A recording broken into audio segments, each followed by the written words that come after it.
¿Ya me escuchas bien? Buenas tardes, querido grupo. Bienvenidos a esta reunión del martes que, gracias a Dios, tenemos todas las semanas y gracias nuevamente por su compañía. Me alegra mucho saber que están aquí conmigo. Mientras pongo las diapositivas, Ivoncita, por favor, me regalas esa oración para bendecir esta clase. Claro que sí. Bueno, amado Jesucristo, bendecimos a cada una de las personas que puede escuchar y ver este mensaje, Señor, el día de hoy. Gracias, Padre Santo, porque tú controlas absolutamente todo en esta vida, incluyendo estos valiosos mensajes que hoy nos trae mi tía Liliana, Señor, a través de tu palabra, Señor. Nos ceñimos a ella, Señor, sabiendo que la suma de tu palabra es la verdad, Padre Santo. Y te damos muchísimas gracias, Señor, por tener este privilegio, Señor, de poder escucharte y llenar nuestro espíritu de tu vida, Señor. Gracias, Padre, porque todo lo que ocurre en nuestras familias, en nuestra vida y alrededor nuestro, es porque tú permites, Señor, que sea así y todo lo recibimos con amor y con agrado, Señor. Sea bueno o sea malo, Señor, sabemos que tú tienes bendiciones para tus hijos y esta es una de ellas. Gracias, Padre amado. Abre los oídos espirituales de cada una de las personas que está acá y sobre todo, Señor, retén en nuestras vidas, Señor, esta palabra que hoy vamos a aprender. Bendigo los labios de la boca de mi tía Liliana, Señor, para que se expresen solamente desde lo que tú quieras, Señor, y que sea entendido de tal manera que quede en nuestras vidas allí, Señor, bien plantado como tú quieres. En el nombre de Cristo Jesús. Amén. Amén. Amén. Gracias, Ivoncita. Chicos, estamos en nuestra clase número 18. Llegamos a la mayoría de edad. Si quieren saber las anteriores 17 clases, pueden entrar a YouTube en la página de Liliana Parga y allí se ponen al día. Vamos entonces a comenzar. Estamos en nuestro estudio del Nuevo Testamento en el primer bloque que son los evangelios. Ya estudiamos el Evangelio de Mateo, en este momento estamos casi terminando el Evangelio de Marcos. Recordemos que Mateo va dirigido a los judíos presentando a Jesús como el Mesías. Mateo, que fue un discípulo directo del Señor Jesucristo, quería que sus compatriotas se dieran cuenta que Jesucristo era ese Mesías profetizado en el Antiguo Testamento. En cambio, Marcos va dirigido a los romanos presentando a Jesús como siervo. Marcos no fue un discípulo directo del Señor Jesucristo. Él escribió este evangelio basado en lo que el apóstol Pedro le contaba y en otros testimonios de testigos directos. Y Marcos lo que quería era que los romanos que seguían a tantos dioses falsos, unos dioses que eran crueles, querían solamente vengarse de los seres humanos, tenían emociones humanas. Marcos les quería presentar a un Jesús como Dios que se vuelve hombre para servir a la humanidad, como Jesús el siervo. Recordemos algunos punticos principales de lo que vimos hace 8 días para ponernos en contexto. Hace 8 días vimos que un hombre echaba demonios en el nombre de Jesús, pero no iba con el grupo de los apóstoles y por eso los discípulos le impidieron que siguiera haciendo estos milagros y es cuando el Señor Jesús da esa gran enseñanza, el que no es contra nosotros, por nosotros es, dando a entenderle a los discípulos que ellos no eran un círculo exclusivo para la evangelización, sino que ese poder de evangelización se lo iba a dar Dios a muchísimas personas. También vimos hace 8 días esta frase, cuando la sal pierde su sabor. Ya habíamos estudiado que Jesús hace una comparación hermosa de los cristianos con la sal y con la luz del mundo, pero aquí nos está enseñando el problema de siendo sal, se pierde el sabor.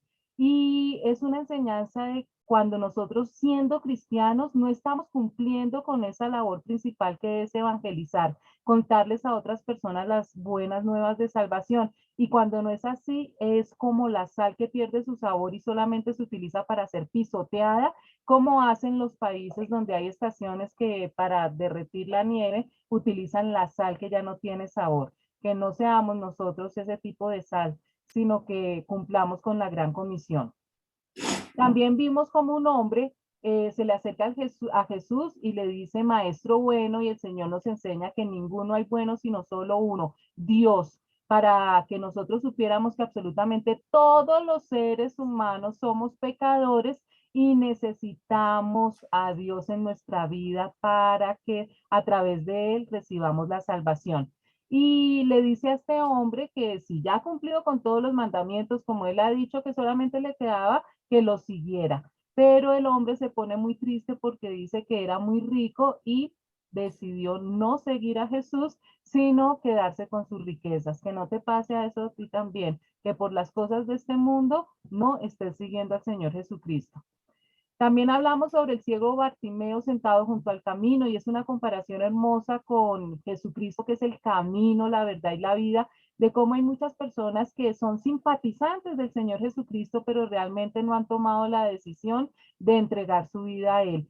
El Señor Jesús sana a Bartimeo, le devuelve la vista y en ese instante Él hace lo que nosotros debemos hacer. Empezó a seguir a Jesús por el camino.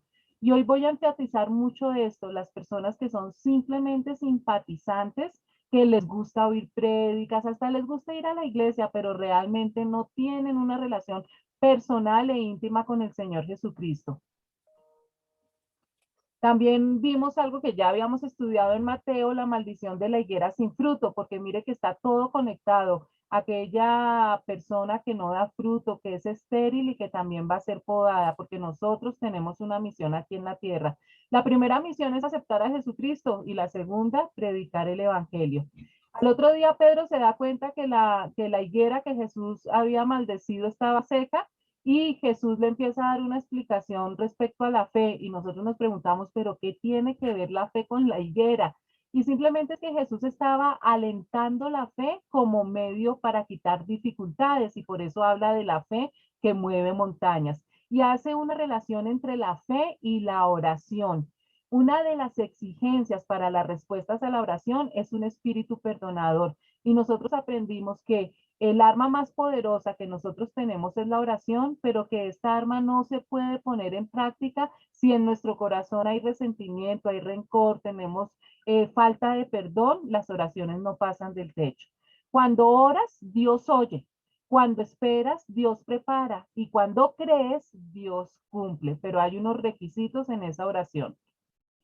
Aprendimos algo hermoso que practican los judíos, que es la Shema, que es lo que nos enseña Deuteronomio 6:4 y que nosotros también debemos aprender y poner en práctica. Oye Israel, Jehová nuestro Dios, Jehová uno es. Y la Shema termina con esta gran enseñanza: ama a Dios con todas tus fuerzas, con toda tu mente, con toda tu alma, con todo tu corazón y a tu prójimo como a ti mismo. El gran mandamiento que cubre absolutamente toda la ley. Y por último, vimos la historia de una viejita viuda que echa una monedita de limosna y aprendimos cómo los pequeños sacrificios del pobre valen más para Dios que el dinero sobrante de los ricos. Listo, entonces empezamos ya con tema nuevo para este día. Estamos en Marcos capítulo 13, versículo 1-2. Resulta, chicos, que este capítulo de 13 de Marcos es la misma enseñanza que nos da Mateo en el capítulo 24, es decir, es pura escatología. Entonces, como es el tema que más me encanta, vamos a aprender a repasar, porque ya hemos visto esto en Mateo 24, vamos a repasar. Mateo sí da un poquito más profunda la enseñanza, Marcos no toca todo lo que Jesús enseñó en ese sermón, pero vamos a repasar entonces. Entonces, versículos 1-2 dice: cuando salía Jesús del templo, le dijo a uno de sus discípulos: mira, maestro, qué piedras, qué edificios. ¿Ves todos estos grandiosos edificios? Contestó Jesús. No quedará piedra sobre piedra, todo será derribado. Y aquí Jesús está prediciendo la destrucción del templo de Jerusalén, que recuerden que eso ocurrió en el año 70 después de Cristo, unos 30 años después de que Jesucristo ya había subido al cielo. El emperador Vespasiano mandó a su hijo Tito, que era el general del ejército, a que destruyera Jerusalén y el templo. Y literalmente la profecía del Señor Jesús se cumplió porque no quedó piedra sobre piedra, porque los soldados para poder coger el oro quitaron cada piedra porque con el fuego el oro se derritió y para poder acceder al oro entonces quitaron todas las piedras y así se destruyó el templo. Y no solamente la destrucción del templo, que fue un evento terrible, sino también en ese momento, en el año 70 después de Cristo, ocurrió una gran dispersión de los judíos por todo el mundo. La nación de Israel se quedó sin país hasta el año 1948, cuando vuelven a recuperar su país. Ivoncita, te recomiendo que hay micrófonos abiertos. Sigamos, versículos 3, 4. Más tarde estaba Jesús sentado en el monte de los olivos frente al templo y Pedro, Jacobo, Juan y Andrés le preguntaron en privado, dinos, ¿cuándo sucederá eso y cuál será la señal de que todo está a punto de cumplirse?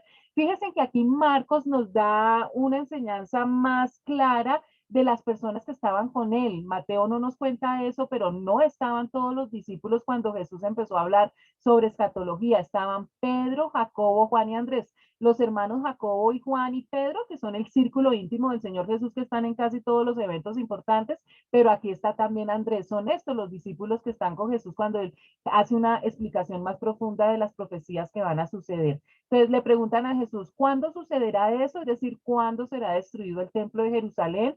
¿Cuál será la señal de tu venida? Refiriéndose a la segunda venida de Jesucristo, y las señales del fin del mundo, refiriéndose a la terminación de la última dispensación. Tengan cuidado de que nadie los engañe, comenzó Jesús a advertirles. Vendrán muchos que usando mi nombre dirán, yo soy, y engañarán a muchos. Cuando sepan de guerras y de rumores de guerras, no se alarmen. Es necesario que eso suceda, pero no será todavía el fin. Se levantará nación contra nación y reino contra reino. Habrá terremotos por todas partes, también habrá hambre. Esto será apenas el comienzo de los dolores. Chicos, el Señor Jesús empieza a hablar de unas señales que nosotros tenemos que tener en cuenta para saber que la llegada del Señor Jesucristo por segunda vez está cerca. Estas señales han existido siempre en la historia de la humanidad. Siempre ha habido épocas de hambruna, terremotos, falsos cristos. Pero aquí la clave para entender las señales es que todo esto va a suceder al mismo tiempo. Entonces, ¿de qué señales nos está hablando? De falsos cristos o falsos maestros. Nos está hablando de guerras y rumores de guerras, no es sino que ustedes prendan un noticiero y ahí están todas las guerras y rumores de guerras, terremotos y hambrunas. Cuando todas estas señales empiecen a suceder al mismo tiempo, el Señor Jesús dice que es el comienzo de los dolores o dolores de parto, pero que todavía no es el fin. Hasta ahora son las primeras señales para que nosotros estemos atentos y alerta que definitivamente ya estamos aterrizando para los últimos momentos de la historia de la humanidad. Pero ustedes cuídense, los entregarán a los tribunales y los azotarán en las sinagogas. Por mi causa comparecerán ante gobernadores y reyes para dar testimonio ante ellos. Esta es una profecía directamente para los apóstoles, porque iban a hacer un gran odio a los cristianos. Pero este odio a los cristianos también está profetizado para los últimos tiempos. La persecución a cristianos se agravó en la pandemia altísimo en los países donde hay persecución cristiana.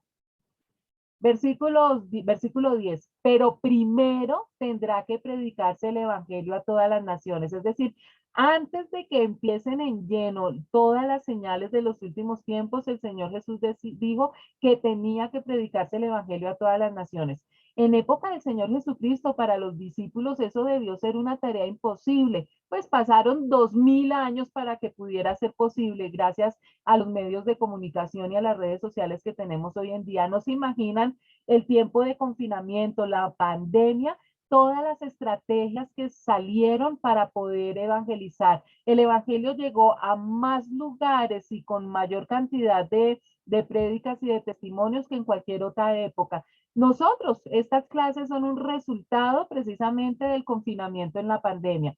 Entonces, definitivamente las estrategias que Dios dio en ese confinamiento hizo que el evangelio se triplicara por todo el mundo.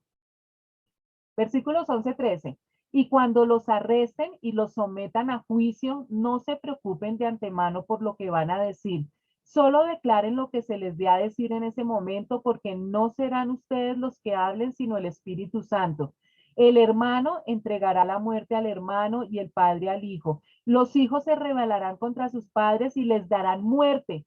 Todo el mundo los odiará a ustedes por causa de mi nombre, pero el que se mantenga firme hasta el fin será salvo. Esta es una profecía de doble cumplimiento. Sucedió en la época de los apóstoles, fueron perseguidos y a excepción de Juan todos fueron asesinados como mártires, pero también ocurrirá en los últimos tiempos y nos dice que nosotros, los que hemos estado en contacto con la Biblia, los que tenemos una relación íntima con el Señor, vamos a estar totalmente inspirados por el Espíritu Santo para poder ejercer la defensa de nuestra fe ante cualquier persona que nos la solicite. Pero para eso tenemos que tener conocimiento de la Biblia. No es que el Espíritu Santo mágicamente nos dé palabras en nuestra boca. El Espíritu Santo utiliza la materia prima que nosotros tenemos en nuestro cerebro y en nuestro corazón para que nosotros sepamos qué palabras decir en el momento perfecto, las palabras perfectas en el momento perfecto. Y nos dice que en los últimos tiempos el odio que más se va a caracterizar es el de los hijos contra los padres. Una rebelión total de los jóvenes, especialmente con sus padres. Jesús dijo que seríamos perseguidos, jamás dijo que seríamos aplaudidos. Entonces, definitivamente el cristianismo, con todo lo que conlleva, va a ser odiado por la mayoría del mundo, que va totalmente en contravía de lo que la palabra de Dios nos enseña. Ahora bien, cuando vean el horrible sacrilegio donde no debe estar, el que lee, que lo entienda, entonces los que estén en Judea huyan a las montañas.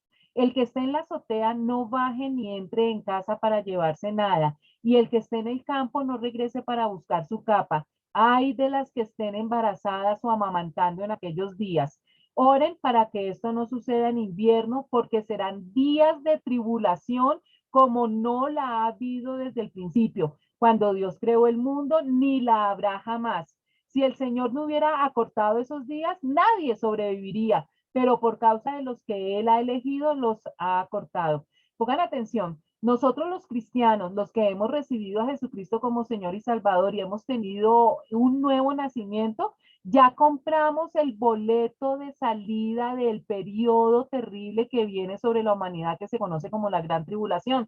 Nosotros ya no tenemos que preocuparnos porque no vamos a estar en este periodo, pero yo estoy segura que así como yo, ustedes también tienen muchos seres queridos, familiares y amigos que todavía no han comprado ese boleto de salida. Ese boleto se llama Jesucristo y ellos van a pasar por lo que estamos estudiando, lo que se está profetizando en este pasaje.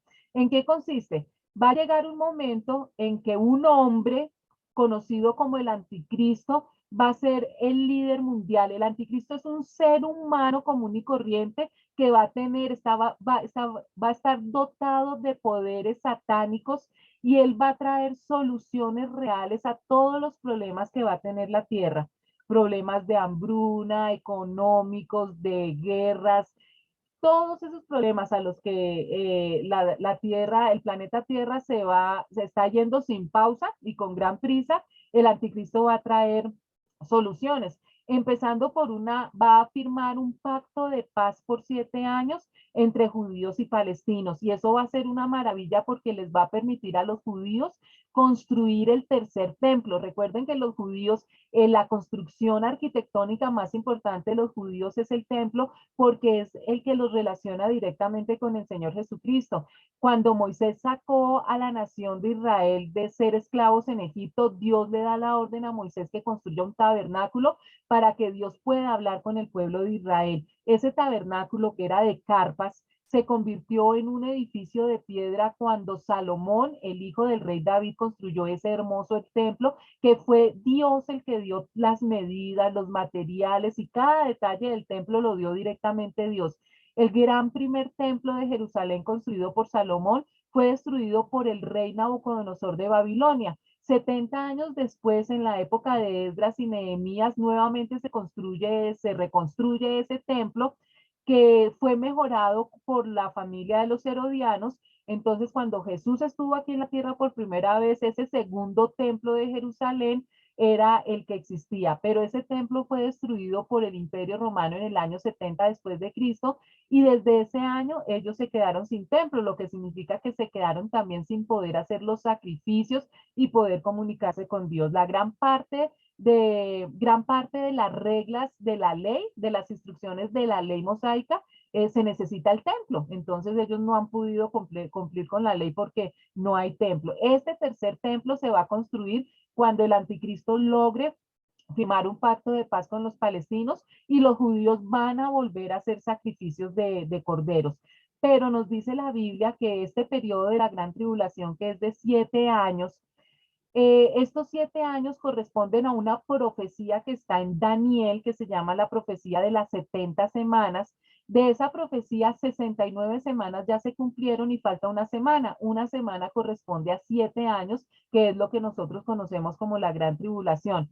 A mitad de la semana, es decir, a los 3 años y medio, el anticristo toma el trono y comete un sacrilegio en el templo y empieza una gran persecución de los judíos. Y este pasaje está hablando de ese preciso momento, cuando el anticristo y sus tropas empiezan a perseguir a los judíos y el Señor les dice, mire, cuando ustedes vean el sacrilegio, que ese horrible sacrilegio que se va a cometer en el templo, salgan volados de Jerusalén porque si no los van a matar. Mire, tienen que salir tan rápido que si usted está en la azotea de su casa, no baje a coger la maleta. Tiene que irse, tiene que huir al desierto, a un lugar que Dios les va a indicar. Y por eso es que dice, oren para que esa huida no sea ni en invierno ni en sábado. En invierno porque es muy difícil uno huir con una temperatura inclemente. En sábado porque ellos son estrictos con las leyes del Shabbat, que no pueden recorrer más de tantos kilómetros, entonces pues no avanzarían para esconderse ni ahí los matarían. Y el pasaje también nos dice que oren para que no estén ni embarazadas ni amamantando, porque en esas dos situaciones pues también es muy difícil huir al desierto. Y ya nosotros también cuando estudiamos Mateo 24 supimos que Dios los va a proteger sobrenaturalmente en la ciudad de Petra. Sigamos, versículos 21-23.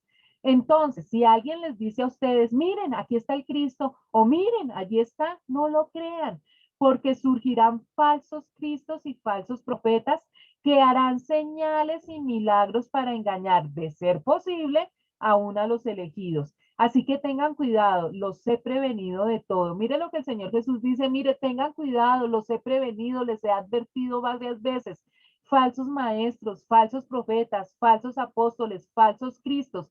Y miren, lo más impresionante es que van a poder realizar señales y milagros, van a tener poderes sobrenaturales. Dice que si fuera posible, engañarían aún a los elegidos.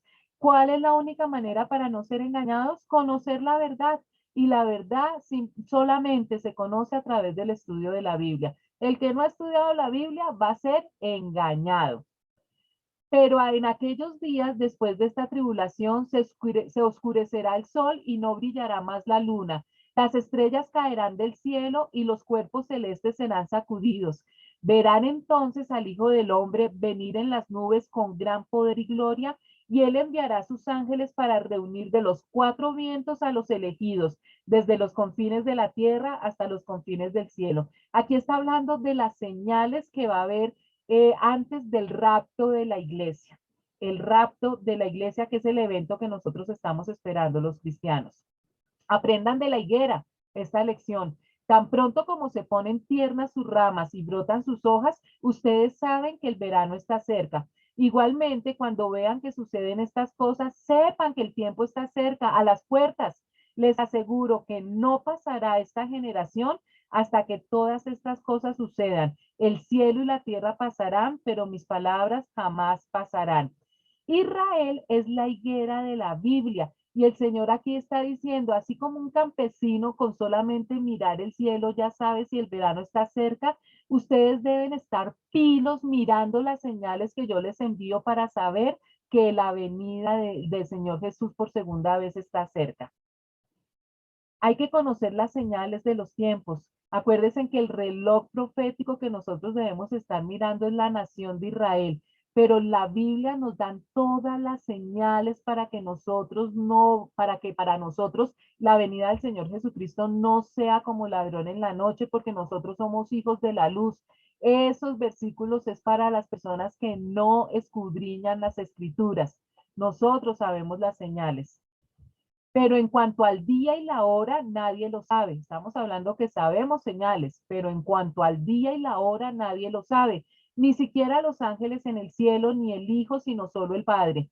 Estén alerta, vigilen, porque ustedes no saben cuándo llegará ese momento. A mí me duele muchísimo tanto pastor cristiano y tanto ministro que no estudia el Apocalipsis, no estudia escatología ni las profecías, porque dicen que para qué si al fin y al cabo nosotros no vamos a estar acá. Pero el Señor Jesucristo nos dice que estén alerta, que vigilen. Es como cuando un hombre sale de viaje y deja su casa al cuidado de sus siervos, cada uno con su tarea y le manda al portero que vigile. Por lo tanto, manténganse despiertos porque no saben cuándo volverá el dueño de la casa, si al atardecer o a la medianoche o al canto del gallo o al amanecer. No sea que venga de repente y los encuentre dormidos.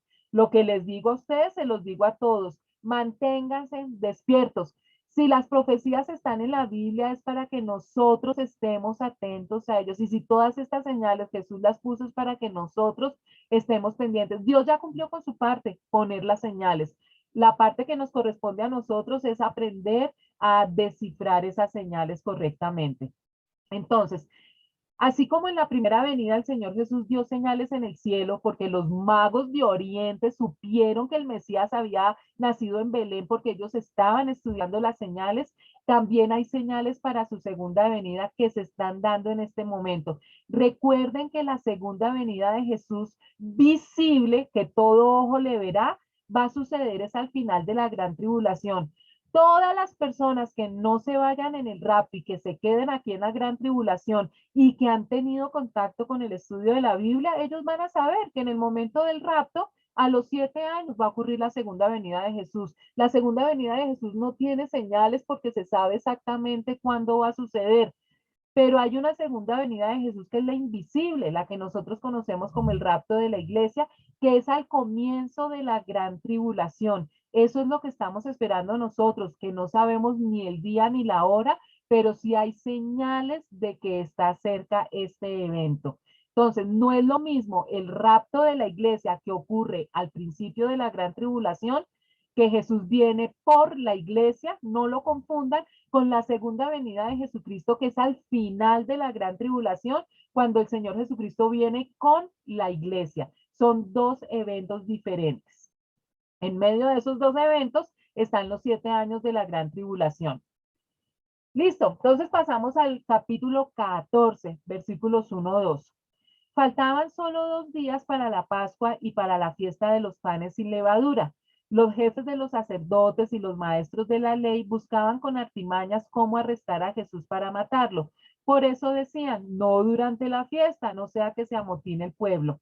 Marcos va inmediatamente a la última semana del Señor Jesucristo. Mateo nos contó muchas más cosas que el Señor Jesús hizo antes de su última semana aquí en la tierra. Pero aquí lo que enfatiza Marcos es que los fariseos y los sacerdotes de la ley, si no vieron las señales, que yo creo que sí las vieron, pero no quisieron aceptar esas señales de que Jesucristo era el Mesías, simplemente porque no querían dejar de vivir ese estatus y esa vida cómoda que tenían y pensaron ocultar el sol con una mano. No quisieron aceptar las señales que eran tan claras de que Jesucristo era el Mesías. Que no te ocurra a ti hoy lo mismo. Las señales están siendo muy claras de la venida del Señor Jesús. En Betania, mientras estaba él sentado a la mesa en casa de Simón llamado el leproso, llegó una mujer con un frasco de alabastro lleno de un perfume muy costoso hecho de nardo puro. Rompió el frasco y derramó el perfume sobre la cabeza de Jesús. Algunos de los presentes comentaban indignados, ¿para qué este desperdicio de perfume? Podía haberse vendido por muchísimo dinero para darlo a los pobres, y la reprendían con severidad. Déjenla en paz, dijo Jesús. ¿Por qué la molestan? Ella ha hecho una obra hermosa conmigo. A los pobres siempre los tendrán con ustedes, ¿sí oyen, no? Y podrán ayudarlos cuando quieran, pero a mí no me van a tener siempre. Ella hizo lo que pudo, ungió mi cuerpo de antemano, preparándolo para la sepultura. Les aseguro que en cualquier parte del mundo donde se predique el evangelio, se contará también en memoria de esta mujer lo que ella hizo. Y fíjense en ustedes que estos son señales que el Señor Jesús estaba poniendo también para que las personas que lo escucharan se dieran cuenta que él era el Mesías. Desde el momento en que Jesús empezó su ministerio, empezó a dar señales. de que él era el Mesías. Y la gente, la mayoría de la gente que estuvo con él en ese momento, no entendieron las señales o no quisieron entenderlas, estaban tan ciegos y no se dieron cuenta de esas señales tan evidentes. Esta era una señal clarísima, él lo estaba diciendo con todas sus palabras, mire, a mí me van a matar y todo cadáver es ungido, toda persona que ha muerto lo ungen, pero todo va a suceder tan rápido y además recuerden que van a haber dos fiestas especiales, el Gran Shabbat y el Shabbat, que no va a permitir que el cuerpo de Jesús sea ungido. Y por eso este acto que está haciendo esta mujer es una unción de antemano, porque en el momento en que ya Jesús muera no lo se va a poder hacer. Muy claramente el Señor está dando señales de lo que va a suceder, su muerte y su resurrección. Judas Iscariote, uno de los 12, fue a los jefes de los sacerdotes para entregarles a Jesús. Ellos se alegraron al oírlo y prometieron darle dinero, así que él buscaba la ocasión propicia para entregarlo.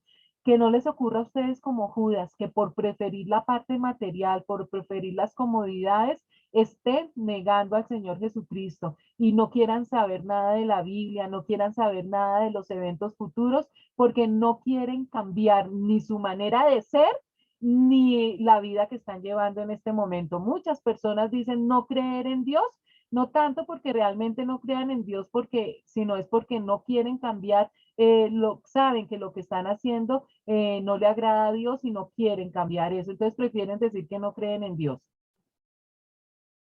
El primer día de la fiesta de los panes sin levadura, cuando se acostumbraba a sacrificar el cordero de la Pascua, los discípulos le preguntaron a Jesús, ¿dónde quieres que vayamos a hacer los preparativos para que comas la Pascua? Él envió a dos de sus discípulos con este encargo. Vayan a la ciudad y les saldrá al encuentro un hombre que lleva un cántaro de agua. Síganlo y allí donde entre, díganle al dueño. El maestro pregunta, ¿dónde está la sala en la que pueda comer la Pascua con mis discípulos? Él les mostrará en la planta alta una sala amplia, amueblada y arreglada. Preparen allí nuestra cena. Los discípulos salieron, entraron en la ciudad y encontraron todo tal y como les había dicho Jesús, así que prepararon la Pascua. Señales y más señales. Jesús les da a los discípulos esa señal de que ya él sabía de antemano todo lo que iba a pasar y eso solo lo puede hacer Dios. Que no te pase a ti lo mismo, que se están dando señales, les estamos advirtiendo lo que se viene para el planeta Tierra y que lo único que los va a librar ustedes de la gran tribulación que viene es rendirse a los pies del Señor Jesucristo y tener un nuevo nacimiento. Y para los que ya lo hicieron, cumplir con la gran comisión o muchos de sus seres queridos se van a quedar en la gran tribulación. Al anochecer llegó Jesús con los 12. Mientras estaban sentados a la mesa comiendo, dijo, les aseguro que uno de ustedes que están comiendo conmigo me va a traicionar. Ellos se pusieron tristes y uno tras otro empezaron a preguntarle, ¿acaso seré yo? Es uno de los 12, contestó, uno que moja el pan conmigo en el plato. A la verdad, el Hijo del Hombre se irá tal como está escrito de él, pero ay de aquel que lo traiciona, más le valdría a ese hombre no haber nacido. Pilas, ¿cuántas personas en este momento están yendo a la iglesia? Están compartiendo con nosotros en los grupos pequeños, en ministerios, ven estos cursos, no solamente estas clases por internet, sino que se oyen todas las prédicas y al final van a negar al Señor Jesucristo. No van a estar con nosotros en el rapto, sino que se van a quedar en la gran tribulación. Que no te pase así esto, analízate cómo está tu vida, tu intimidad con el Señor Jesucristo. Mientras comía, Jesús tomó pan y lo bendijo. Luego lo partió y se lo dio a ellos diciéndoles, tomen, este es mi cuerpo. Después tomó una copa, dio gracias y se la dio a ellos y todos bebieron de ella. Esto es mi sangre del pacto que es derramada por muchos, les dijo. Les aseguro que no volveré a beber del fruto de la vid hasta aquel día en que beba el vino nuevo en el reino de Dios. Después de cantar los salmos, salieron al monte de los olivos. Acuérdense que esto es un símbolo, no es que literalmente el cuerpo se vuelve pan y la sangre se vuelve sangre. Son unos símbolos para que recordemos que Jesús entregó su cuerpo para que lo maltrataran, para que nos perdonaran a nosotros nuestros pecados y que con su última gota de sangre nos compró nuevamente ese paraíso que perdimos en el Génesis. Todos ustedes me abandonarán, les dijo Jesús, porque está escrito, heriré al pastor y se dispersarán las ovejas. Pero después de que yo resucite, iré delante de ustedes a Galilea. Aunque todos te abandonen, yo no, declaró Pedro. Te aseguro, le contestó Jesús, que hoy esta misma noche, antes de que el gallo cante por segunda vez, me negarás 3 veces. Aunque tenga que morir contigo, insistió Pedro con vehemencia, jamás te negaré. Y los demás dijeron lo mismo. Pilas, que no nos esté pasando a nosotros, que estemos tan confiados que en algún momento de persecución o de tribulación no nos vamos a alejar del Señor Jesús. Tenemos que estar vigilantes, tenemos que crecer espiritualmente, porque lo que se viene es duro y si no estamos cogiditos de la mano del Señor, no vamos a tener la fortaleza para poder soportarlo. Tenemos que estar cogidos de la mano del Señor, porque si no nos va a pasar como Pedro. Al final, en los últimos momentos, nos vamos a cobardar y vamos a negar al Señor Jesucristo. Fueron a un lugar llamado Getsemaní y Jesús les dijo a sus discípulos, siéntense aquí mientras yo oro. Ivoncita, qué pena, hoy estamos con esos micrófonos abiertos para que por favor los cierren. Se llevó a Pedro, a Jacobo y a Juan y comenzó a sentir temor y tristeza. Es tal la angustia que me invade que me siento morir, les dijo. Quédense aquí y vigilen.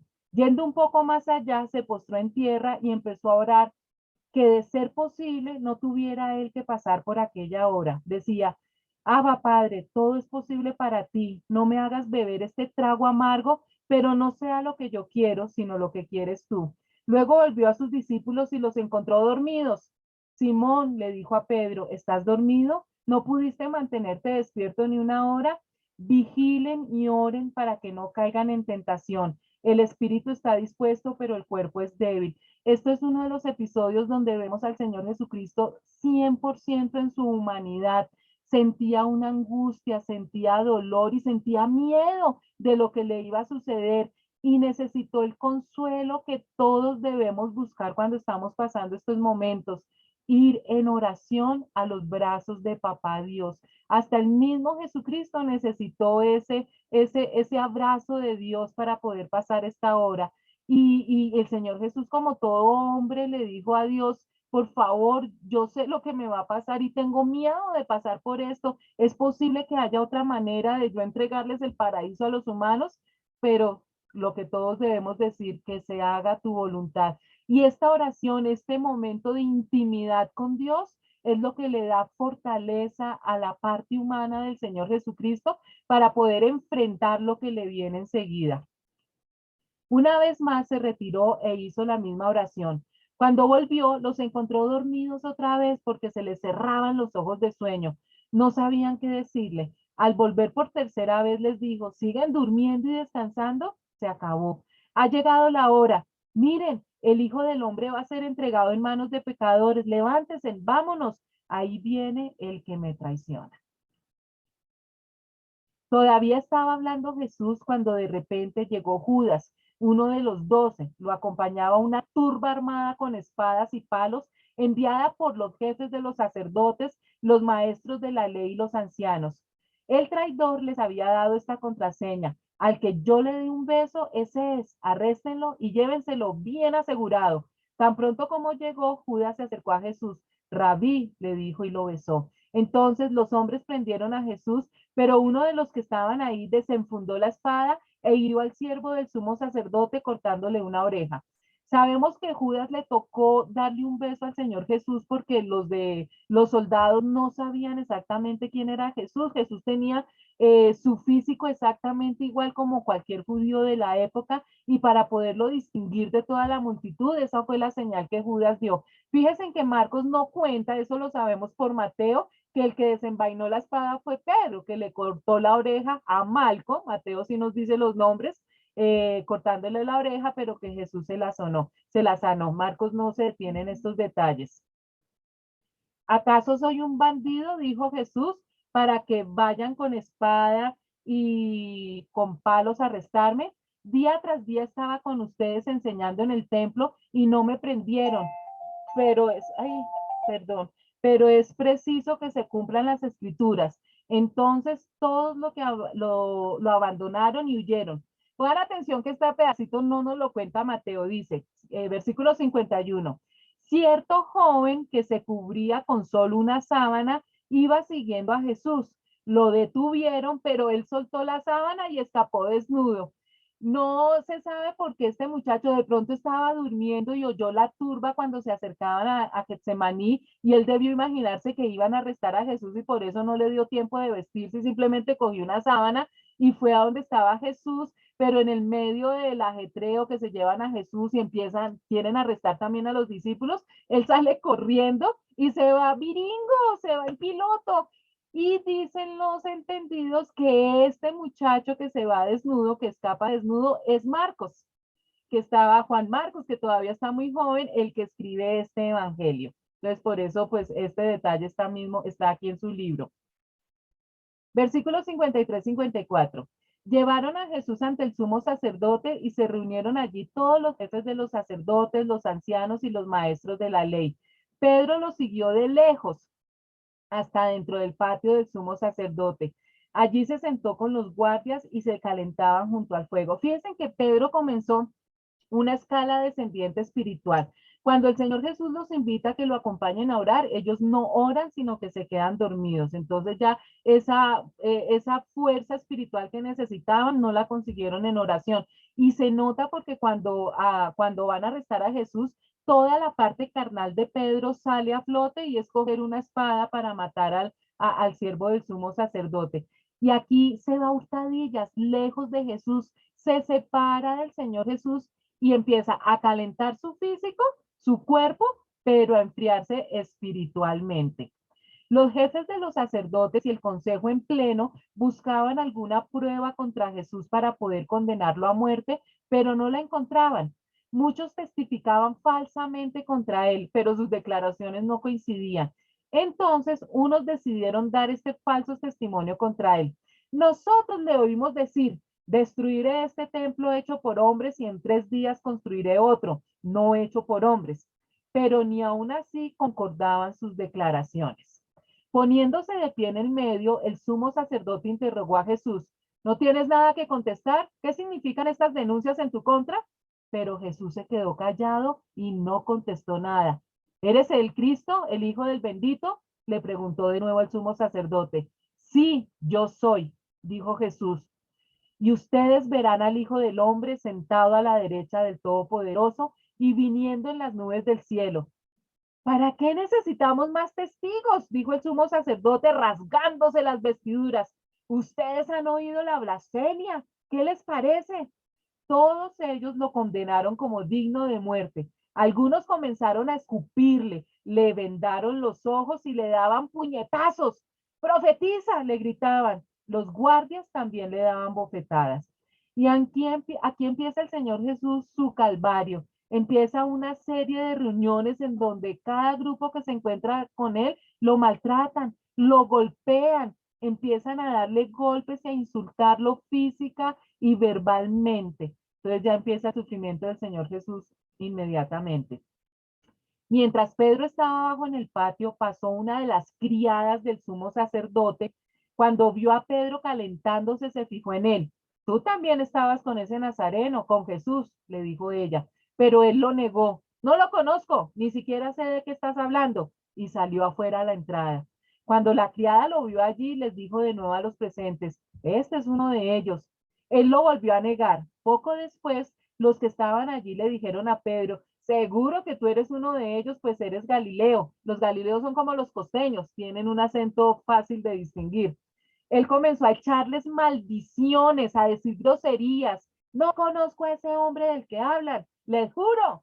Al instante, un gallo cantó por segunda vez. Pedro se acordó de lo que Jesús le había dicho.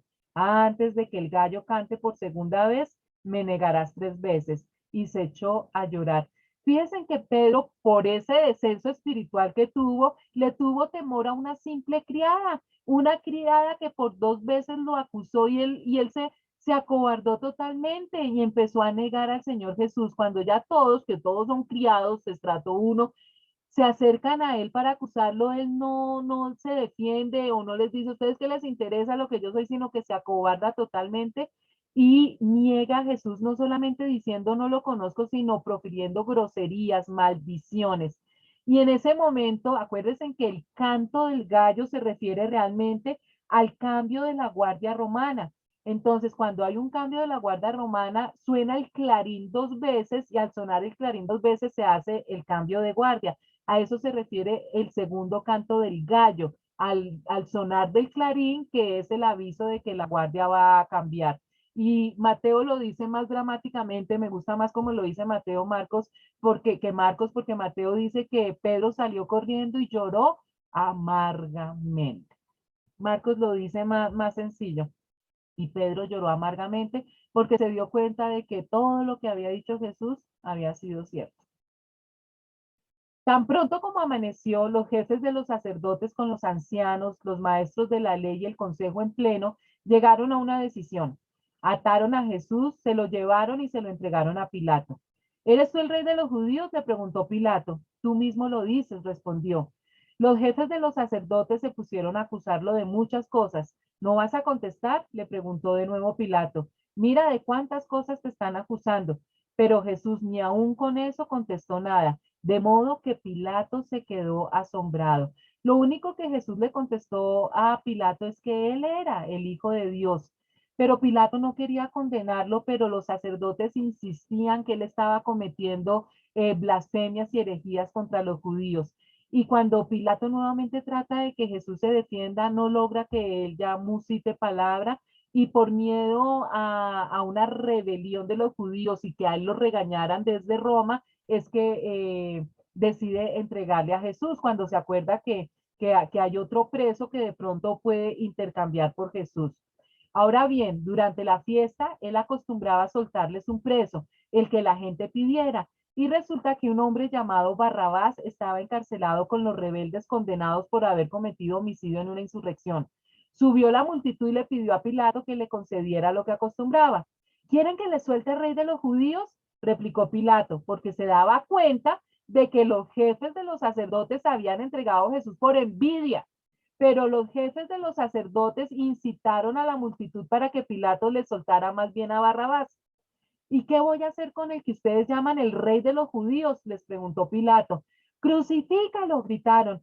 ¿Por qué? ¿Qué crimen ha cometido? Pero ellos gritaron aún más fuerte, crucifícalo. Como quería satisfacer a la multitud, Pilato le soltó a Barrabás, a Jesús lo mandó a azotar y lo entregó para que lo crucificaran. Pilato trató de hacer lo que más pudo para que Jesús no fuera condenado y por eso trata de hacer ese trueque con otro preso llamado Barrabás, pero el pueblo decidió que querían que soltara a Barrabás. Y ahí es cuando Mateo sí nos cuenta, cuando dicen que no les importa que la sangre de Jesucristo caiga sobre ellos, esa maldición y sobre sus siguientes generaciones. Entonces, Pilato accede y lo que hablábamos la vez pasada, ya que él había decidido que lo crucificaran, no entendemos por qué fuera de eso lo mandó a azotar. Ya lo habían golpeado los sacerdotes en el templo, ahora lo azotan. Los soldados llevaron a Jesús al interior del palacio, es decir, al pretorio, y reunieron a toda la tropa. Le pusieron un manto de color púrpura, luego trenzaron una corona de espinas y se la colocaron. Salve, rey de los judíos, lo aclamaban. Lo golpeaban en la cabeza con una caña y le escupían.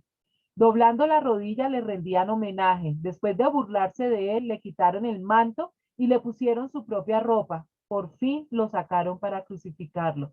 Le pegaron en el templo los sacerdotes, lo azotaron, 39 azotes que le desgarraron la piel y los soldados le pusieron una corona de espinas y se seguían burlando de él y lo seguían golpeando. Por eso es que Jesús no pudo llevar su cruz. A uno que pasaba por allí de vuelta del campo, un tal Simón de Cirene, padre de Alejandro y de Rufo, este detallito no nos lo cuenta Mateo, lo obligaron a llevar la cruz. Condujeron a Jesús al lugar llamado Gólgota, que significa lugar de la calavera. Le ofrecieron vino mezclado con mirra, pero no lo tomó. Y lo crucificaron, repartieron su ropa, echando suertes para ver qué le tocaría a cada uno. Entonces, por tan débil que estaba el Señor Jesús, entonces Simón de Cirene es el que le ayuda a llevar la cruz. Recuerden que solamente llevaban el travesaño horizontal, el travesaño vertical ya estaba ahí en el Gólgota. Estos dibujos todos están incorrectos bíblicamente hablando. Simón de Cirene nos dice aquí que es padre de Alejandro y de Rufo, y de ellos nos hablan en Romanos 16:13. Muy seguramente por lo que le tocó vivir a su papá de ayudar al Señor Jesucristo, estos jóvenes se convierten y después se vuelven en unos evangelizadores impresionantes. Digamos, 25:32. Eran las 9 de la mañana cuando lo crucificaron. Un letrero tenía escrita la causa de su condena, el rey de los judíos. Con él crucificaron a dos bandidos, uno a su derecha y otro a su izquierda. Los que pasaban meneaban la cabeza y blasfemaban contra él. Tú que destruyes el templo y en 3 días lo reconstruyes, decían, baja de la cruz y sálvate a ti mismo. De la misma manera se burlaban de él los jefes de los sacerdotes junto con los maestros de la ley. Salvó a otros, decían, pero no puede salvarse a sí mismo. Que baje ahora de la cruz ese Cristo, el Rey de Israel, para que veamos y creamos. También lo insultaban los que estaban crucificados con él. Entonces la Biblia nos dice que le pusieron un letrero, el famoso INRI, que ahí estaba escrita la causa de su muerte e irónicamente Pilato a propósito le pone rey de los judíos. ¿Se acuerdan que los sacerdotes se pusieron furiosos? Decían, él no es nuestro rey, nuestro único rey es el emperador de Roma. Pero con ese título se quedó porque era la verdad, el rey de los judíos. Que Jesús fuera crucificado entre dos ladrones fue el cumplimiento de una profecía dada en Isaías capítulo 53, versículo 12. Cuando Jesús estaba clavado en la cruz, los soldados se burlaban de él y muchos le insultaban. O sea, ya él muriendo, después de todo eso tan horrible que ha vivido, los siguen insultando y se siguen burlando de él. Qué duro, todo lo que hace Jesús por amor a nosotros. Desde el mediodía y hasta la media tarde quedó toda la tierra en oscuridad. A las 3 de la tarde Jesús gritó a voz en cuello, Eloi, Eloi, lama sabactine. Está hablando en arameo, que arameo era el idioma que se hablaba en Israel. El idioma que más se hablaba era el griego, que es como decir hoy en día el inglés. Todo el mundo, pues en todos los países se comunicaban en griego, pero el idioma originario de Israel era el arameo, que es esto, así está hablando Jesús en arameo. Cuando lo oyeron, algunos de los que estaban cerca dijeron, escuchen, está llamando a Elías, porque no dominaban el arameo. Un hombre corrió, empapó una esponja en vinagre, la puso en una caña y se la ofreció a Jesús para que bebiera. Acuérdense que el vinagre calma la sed. Déjenlo a ver si viene Elías a bajarlo, dijo. Entonces Jesús, lanzando un fuerte grito, expiró. Y aquí por segunda vez en este evangelio vemos todo lo que el Señor Jesús hizo por amor a la humanidad. Cómo la naturaleza se identifica con esa hora oscura, que todo el pecado del mundo está sobre los hombros del Señor Jesús. Por eso literalmente Él en este momento no tuvo comunión con Dios Padre. Recuerden que Dios no puede tener contacto con el pecado y en este momento Jesús tiene todo el pecado del mundo, pasado y presente y futuro en sus hombros, y por eso está tan terriblemente solo. Y muere más rápido de lo que han muerto cualquier otro, precisamente para que no siga sufriendo. Ese Dios mío, ¿por qué me has desamparado? Es porque Dios verdaderamente no estaba con el Señor Jesús. Y así paga Jesús por nuestros pecados para devolvernos esa vida eterna y ese paraíso que perdimos en el Génesis. La cortina del santuario del templo se rasgó en dos, de arriba a abajo, y el centurión que estaba frente a Jesús, al oír el grito y ver cómo murió, dijo, verdaderamente este hombre era el Hijo de Dios. Algunas mujeres miraban desde lejos, entre ellas estaban María Magdalena, María la madre de Jacobo el menor y de José, y Salomé. Estas mujeres lo habían seguido y atendido cuando estaba en Galilea. Además, había allí muchas otras que habían subido con él a Jerusalén. Eventos sobrenaturales sucedieron que nos dan una enseñanza impresionante, ya lo habíamos visto en Mateo, que el velo, la cortina que separaba el lugar santo del lugar santísimo, se rasga, porque ya Dios nos estaba indicando que no se necesitaba que existiera un sumo sacerdote humano que participara en el lugar santísimo para hablar con Dios, sino que ya el lugar santísimo estaba accesible a todos los que se quisieran presentar ante el Padre por medio de Jesucristo, porque Jesús acababa con su sacrificio de darnos esa oportunidad de que directamente nosotros pudiéramos acudir a Dios. Eso no ocurría antes, tenía que haber intermediarios, tenía que haber sacerdotes, sumos sacerdotes y un sacrificio con derramamiento de sangre para que un ser humano pudiera acceder a Dios. Con el sacrificio del Señor Jesucristo eso se acabó. Todos los que creemos y recibimos a Jesucristo como Señor y Salvador tenemos acceso directo al Padre. Ya no hay más intermediarios. Hasta en su muerte, las personas que estaban cerca de Dios, que verdaderamente tenían un corazón entendido, se dieron cuenta que Jesús era el Hijo de Dios y se convierten. Y aquí Marcos nos cuenta un detalle que no nos habla Mateo y es todas las mujeres que siempre estuvieron cerca de Jesús, mujeres valientes. Aquí nos nombra María Magdalena, María la madre de Jacobo el menor y de José y de Salomé. Nos nombra tres mujeres, pero permanentemente el Señor Jesús estaba rodeado de mujeres. Y miren que todos los hombres huyeron, pero las últimas en la cruz fueron mujeres. Y las primeras en el sepulcro fueron mujeres. Las primeras que vieron a Jesús resucitado fueron mujeres, para que se den cuenta el amor que Dios le tiene a las mujeres. Versículos 42-47. Era el día de preparación, es decir, la víspera del sábado. Así que al atardecer, José de Arimatea, miembro distinguido del consejo y que también esperaba el reino de Dios, se atrevió a presentarse ante Pilato para pedirle el cuerpo de Jesús. Pilato, sorprendido de que ya hubiera muerto, llamó al centurión y le preguntó si hacía mucho que había muerto. Una vez informado por el centurión, le entregó el cuerpo a José. Entonces José bajó el cuerpo, lo envolvió en una sábana que había comprado y lo puso en un sepulcro cavado en la roca. Luego hizo rodar una piedra a la entrada del sepulcro. María Magdalena y María, la madre de José, vieron dónde lo pusieron. Recuerden entonces que que tuvieron que preparar a Jesús rápidamente porque al día siguiente era una de las fiestas de los panes sin levadura conocida como el Gran Shabbat. Esto está sucediendo el miércoles y el jueves era el Gran Shabbat y no tenían tiempo de ungir el cuerpo del Señor. Por eso es que José de Arimatea va rápidamente, pide el permiso, bajan el cuerpo, lo envuelven simplemente en una sábana y lo meten en un sepulcro que está nuevo y ruedan una gran piedra porque tenían que prepararse para el Gran Shabbat. Cuando pasó el sábado, María Magdalena, María la madre de Jacobo y Salomé compraron especias aromáticas para ir a ungir el cuerpo de Jesús. Muy de mañana, el primer día de la semana, apenas salido el sol, se dirigieron al sepulcro. Iban diciéndose en unas a otras, ¿quién nos quitará la piedra de la entrada del sepulcro? Pues la piedra era muy grande. Pero al fijarse bien, se dieron cuenta de que estaba corrida. Al entrar en el sepulcro, vieron a un joven vestido con un manto blanco sentado a la derecha y se asustaron. Recuerden que después del Shabbat común y corriente, el domingo, el primer día de la semana, las mujeres van para ungir el cuerpo porque no les había dado tiempo los días anteriores, pero encuentran ya la tumba vacía y el ángel que les advierte que Jesús ha resucitado y que se encuentren con él en Galilea. No se asusten, les dijo, ustedes buscan a Jesús, el Nazareno, el que fue crucificado.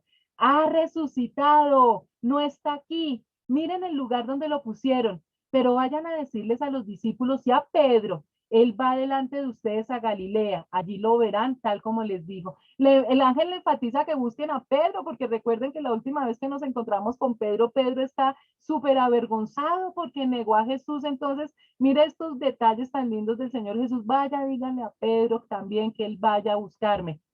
Temblorosas y desconcertadas, las mujeres salieron huyendo del sepulcro. No dijeron nada a nadie porque tenían miedo.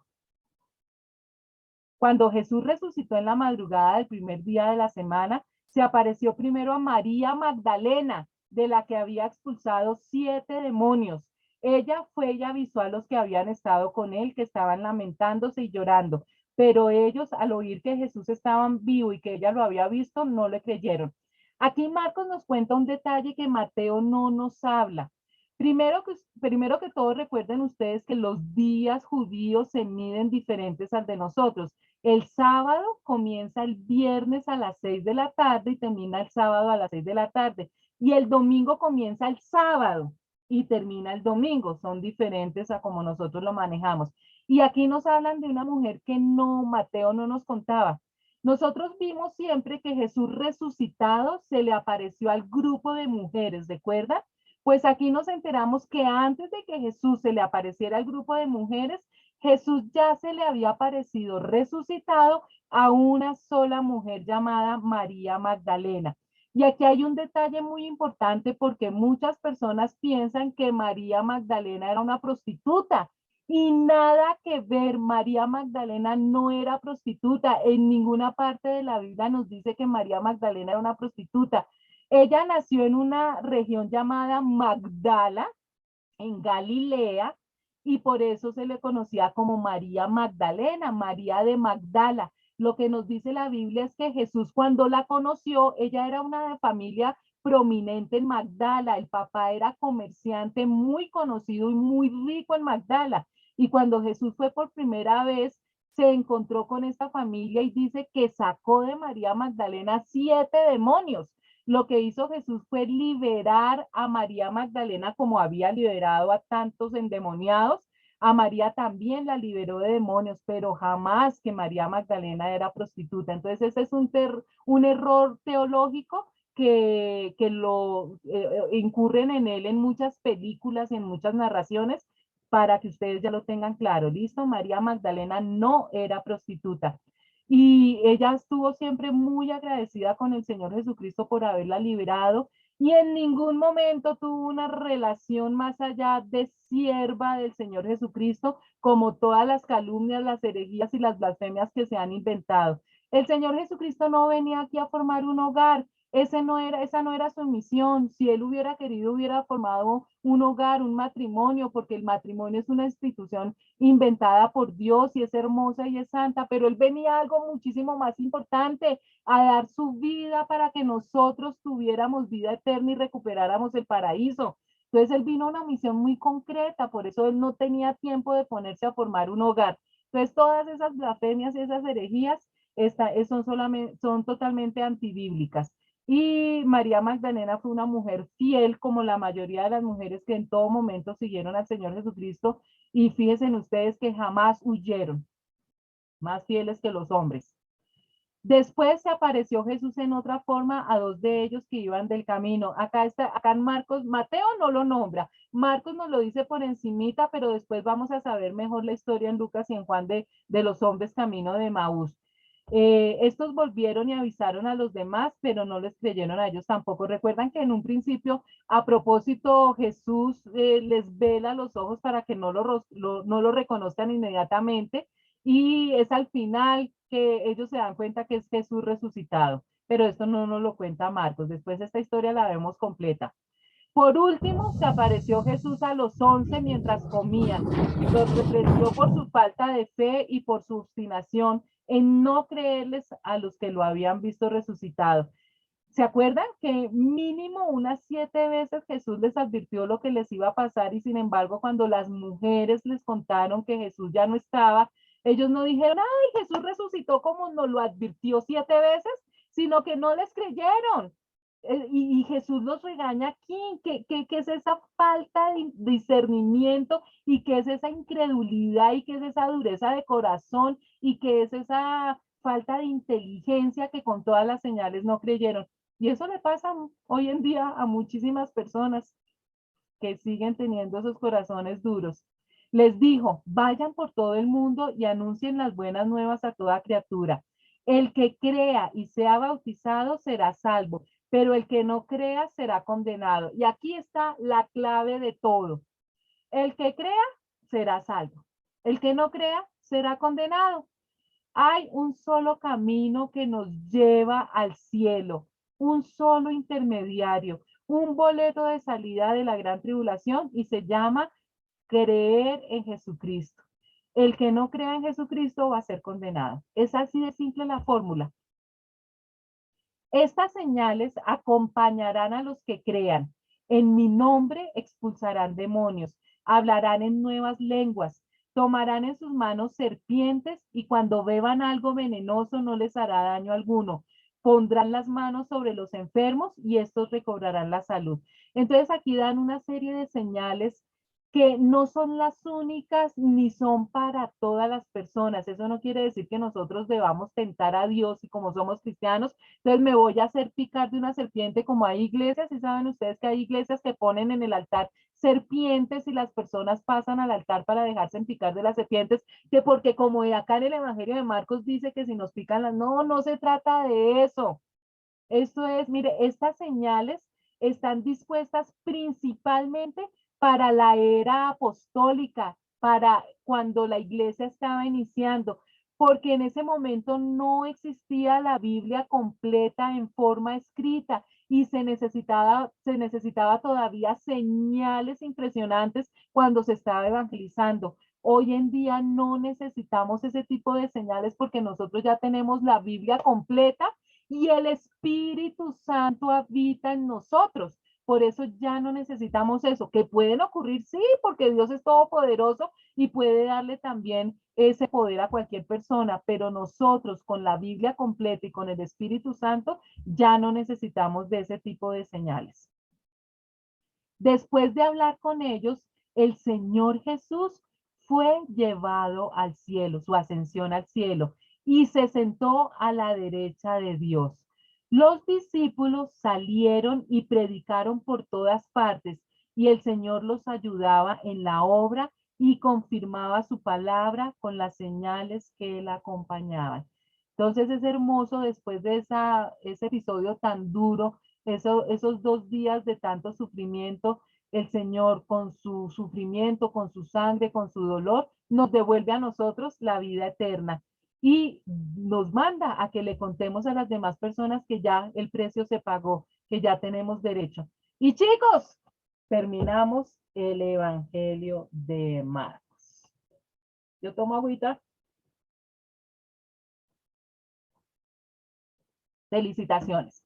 Como nos quedan 20 minuticos, adelantémonos de una vez. Sigamos entonces.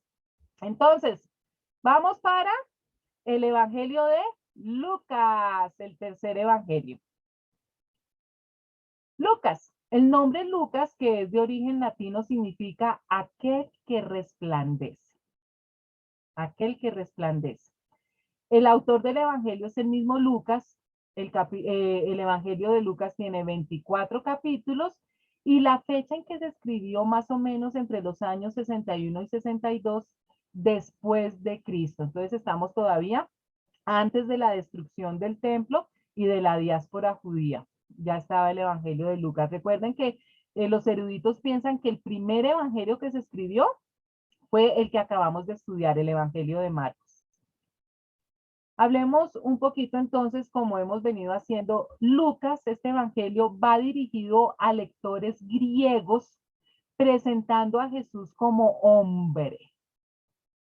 Va dirigido a griegos, presentando a Jesús como hombre, es decir, le va a enseñar a los griegos que Jesucristo era 100% un ser humano y ya vamos a entender por qué.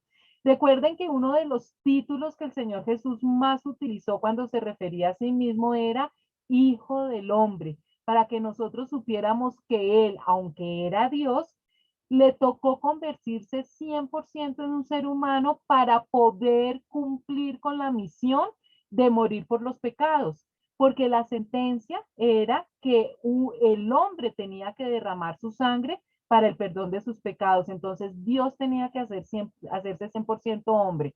Entonces ese título que era el que tanto le gustaba al Señor Jesús, el Hijo del Hombre, eh, era el que más él utilizaba para que nosotros recordáramos eso. Ese título del Hijo del Hombre también nos dice, en este Evangelio de Lucas, perdón, también nos dice cómo nació Jesús, o sea, cómo Dios se hace hombre y se convierte en uno de nosotros. Lucas escribe este evangelio mostrando la humanidad de nuestro Señor y está dirigido directamente a los griegos. ¿Por qué? Porque resulta que el imperio griego, que fue el imperio que surgió, que estaba antes del imperio romano, ellos exaltaron mucho la perfección de la humanidad.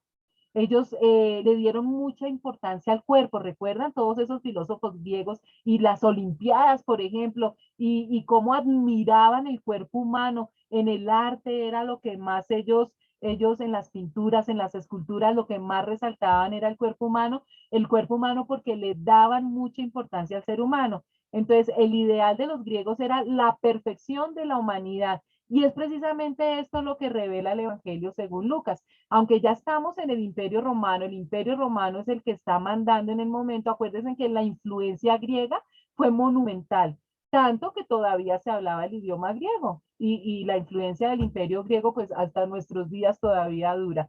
Entonces, por eso es que Lucas quiere que con ese pensamiento helenístico que se tenía en el momento, todas las personas se dieran cuenta que el hombre, que Jesús era ese hombre perfecto que tanto habían añorado los griegos, un ser humano perfecto. Entonces, recordemos, Mateo va dirigido a los judíos presentando a Jesús como el Mesías profetizado del Antiguo Testamento. Marcos va dirigido a los romanos que tenían tantos dioses crueles, presentando a Jesús como un Dios que se vuelve hombre para ser nuestro servidor, para servir a los seres humanos. Y Lucas va dirigido a los griegos presentando a Jesús como ese hombre perfecto. Entonces ya vamos 3 evangelios.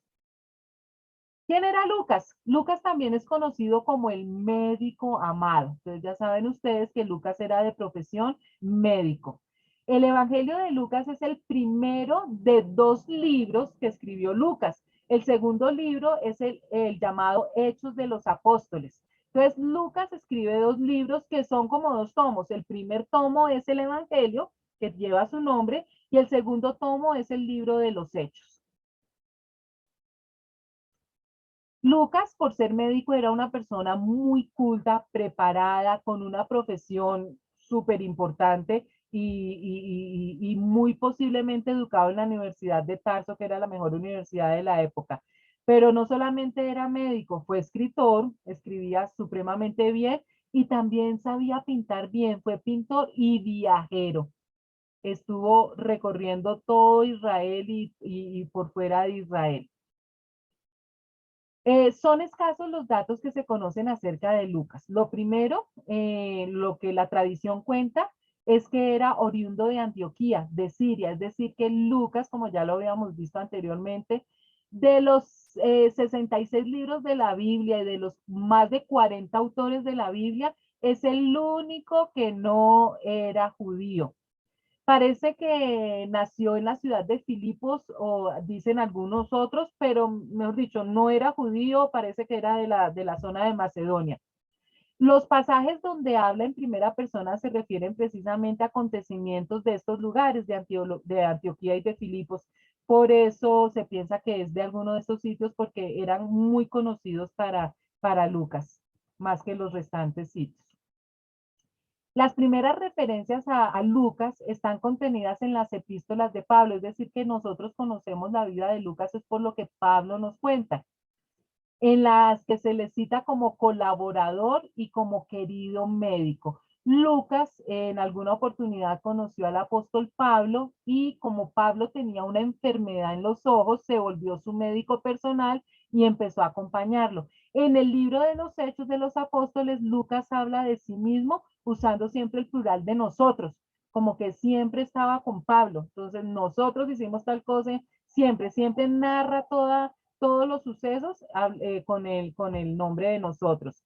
Aparece acompañando a Pablo en su segunda misión, o sea, conoce a Pablo cuando él hace su segundo viaje que hizo de Troas a Filipos y de ahí en adelante lo acompañó a Pablo hasta el último momento. El propio Lucas se excluye a sí mismo de las personas que fueron testigos directos de Cristo. Lucas no conoció al Señor Jesucristo personalmente, pero como era un erudito, un literato, era una persona intelectualmente tan avanzada, él quería conocer la verdad histórica de este personaje del Señor Jesucristo y por eso busca a los directamente involucrados con el Señor Jesús para escribir este libro, este evangelio. Y lo escribe todo lo que oye directamente de los apóstoles y de los discípulos de Jesús, por su interés de conocer la verdad. Fue apresado en Roma, donde murió decapitado durante las persecuciones de Nerón hacia el año 67 después de Cristo.